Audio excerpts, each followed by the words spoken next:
Assalamualaikum warahmatullahi wabarakatuh. Sobat Misteri Senyum Cekam, mudah-mudahan Anda masih selalu setia bersama kami, channel yang setiap hari selalu menyuguhkan cerita-cerita misteri yang menarik. Dan untuk kesempatan kali ini kami sudah menyiapkan sebuah kisah nyata misteri yang berjudul Korban Tumbal yang Gentayangan di Curug. Rombongan Daniawan berlarian memencar ke segala penjuru kala mereka melihat sosok pocong yang berdiri di balik sebuah batu besar. Padahal sore baru menjelang kala mereka mengunjungi Curug Awi. Belum lagi nafas mereka tenang setelah berlari melompati bebatuan besar dan ubin yang licin akibat lumut. Daniawan tiba-tiba tersungkur menubruk tanah dan berteriak-teriak. Suaranya berubah menjadi lebih berat dan kasar. "Pergi kalian, pergilah. Kalian hanya mengganggu. Pergi." Tak ada yang lebih menyeramkan selain melihat orang yang sedang kerasukan. Bola mata Daniawan memandang ke atas, seolah ia sedang melihat langit. Namun wajahnya masih berpaku lurus tegak ke depan. Kedua tangannya menyila seperti sedang berpangku tangan. Sesekali Daniawan berbicara tak begitu jelas. Kadang juga teriak dan meludahi siapapun yang ada di hadapannya. "Jangan mendekat, ia akan meludahi kalian. Itu pasti sosok pocong yang tadi kita lihat." "Lalu bagaimana ini, Dul? Kasihan Daniawan. Bagaimana cara mengatasinya?" "Kalian jaga di sini, aku akan mencari bantuan." Randul berlari ke arah pemukiman warga, berharap menemukan seorang yang bisa menangani korban kesurupan. Meski jalanan yang terjal dan penuh lumpur, ia tetap berlari kencang. Semua ini soal hidup dan mati. Kalau ia tak segera mencari orang pintar, bisa-bisa jiwa Daniawan terambil oleh makhluk gaib tersebut dan bakal berujung gila. Setidaknya begitu isi pikiran Randul. Hari itu Daniawan, Randul dan 5 orang temannya sengaja mengunjungi Curug Awi. Mereka hendak berwisata dan melepas penat setelah semingguan lelah bekerja. Namun, Curug Awi bukanlah destinasi wisata air terjun yang terawat sebagaimana destinasi wisata lainnya. Air terjun tersebut masih tergolong baru dan belum ramai pengunjung. Untuk menuju ke sana, Daniawan dan kawan-kawan harus berjalan kaki sejauh 2 km dengan jalur yang terjal dan amat licin. Pepohonan lebat menjadi pemandangan satu-satunya yang bisa mereka lihat selama mengarungi jalan setapak. 7 sekawan itu memang suka dengan petualangan. Maka dari itulah mereka memilih Curug Awi ketimbang tempat wisata lain yang sudah penuh oleh pengunjung. 1 jam berselang, Randul kembali dengan ngos-ngosan. Di belakangnya telah bergabung sekitar 10 orang warga yang ia mintai bantuan.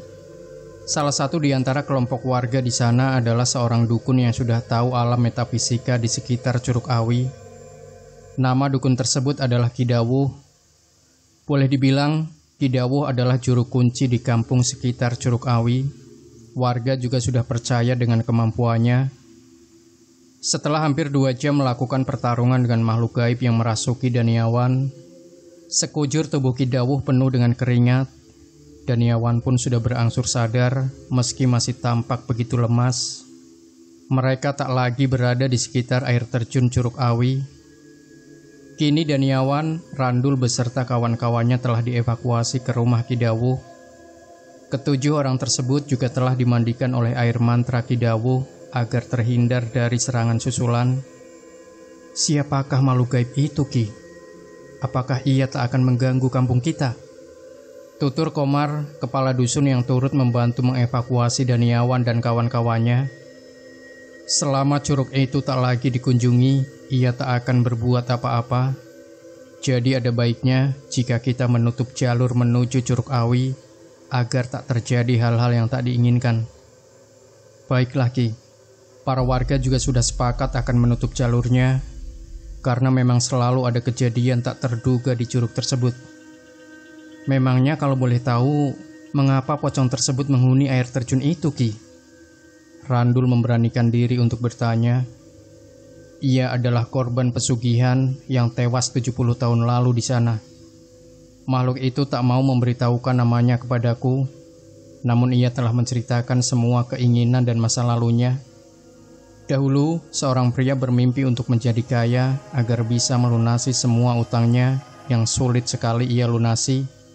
Berbagai cara ia lakukan demi mendapatkan harta, mulai dari menjual rumahnya, tanah miliknya, bahkan ia juga pernah menjual anak kandungnya sendiri. Namun semua itu tak kunjung membuat utangnya lunas.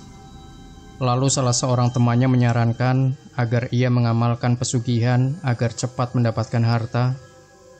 Tanpa pikir panjang, si lelaki itu mengiyakan saran temannya. Setelah menemui dukun, si lelaki itu terus mengamalkan amalan yang telah diisyaratkan. Namun, ada satu amalan yang belum pernah ia lakoni, yakni bertapa dan melakukan ritual khusus di depan sebuah air terjun yang kini kita kenal dengan nama Curug Awi. Saat sedang melakukan pertapaannya, tiba-tiba seorang wanita cantik dan rupawan berdiri di hadapannya. Entah dari mana perempuan cantik itu muncul, namun aku yakin sekali kalian melihat wajahnya, kalian akan jatuh cinta. Jika aku perhatikan dari ciri-ciri yang disebutkan, aku bisa mengira-ngira bahwa sosok perempuan misterius adalah jelmaan dari Dewi Sri Ningsih, sesosok siluman ular yang menghuni Sungai Sakiri. Sungai itu akan bermuara di curug ini. Maka dari itu, aku yakin perempuan tersebut adalah Dewi Sri Ningsih. Melihat paras yang begitu cantik dan menawan, si lelaki tergoda dan membatalkan pertapaannya. Ia justru berjalan mendekati sang siluman dengan endapan nafsu birahi yang sudah bergolak-golak. Naas, si lelaki tak tahu jika sesosok siluman tak akan pernah menyukai manusia. Mereka justru pemangsa jiwa manusia. Bisa jadi Dewi Sri Ningsih sengaja menggoda si lelaki itu agar si lelaki tersebut mau menghampirinya. Lalu kalau sudah dihampiri, Dewi Sri Ningsih akan memakan jiwa si lelaki. Pencurian jiwa ini bahkan bisa merenggut nyawa seseorang. Maka dari itu, aku yakin jelmaan pocong yang kalian lihat adalah pria yang dahulu dibunuh oleh siluman tersebut. Aku tak tahu bagaimana Dewi Sri Ningsih membunuh si lelaki itu. Namun, aku punya keyakinan bahwa si lelaki pelaku pesugihan itu terjerembab ke dalam sungai dan mati tenggelam setelah jiwanya dirampas oleh sang siluman. Karena itulah ia tewas, dan aku yakin alasan mengapa arwahnya terus gentayangan di sekitar curug adalah agar tak ada lagi seorang pun yang menjadi korban sang siluman seperti dirinya dahulu kala. Inna lillahi wa inna ilaihi roji'un, jawab para warga dan teman-teman Daniawan setelah mendengar kisah tersebut. Ki, mengapa kita tak mengusir siluman itu dan memusnahkan pocong gentayangan itu saja? Silahkan saja, namun aku tak mau ikut campur. Kalian akan sulit berlari dari godaan wajah Dewi Sri Ningsih. Bukannya mengusir, yang ada kalian malah akan kehilangan nyawa. Akhirnya warga kampung tersebut menutup jalur Curug Ciawi agar tidak terjadi lagi hal-hal yang tidak diinginkan. Demikian Sobat Misteri Sunyi Mencekam. Jangan lupa tinggalkan komentar Anda, like, share video ini, subscribe channel Sunyi Mencekam, dan kembali nantikan cerita-cerita misteri terbaru dari kami. Wassalamualaikum warahmatullahi wabarakatuh.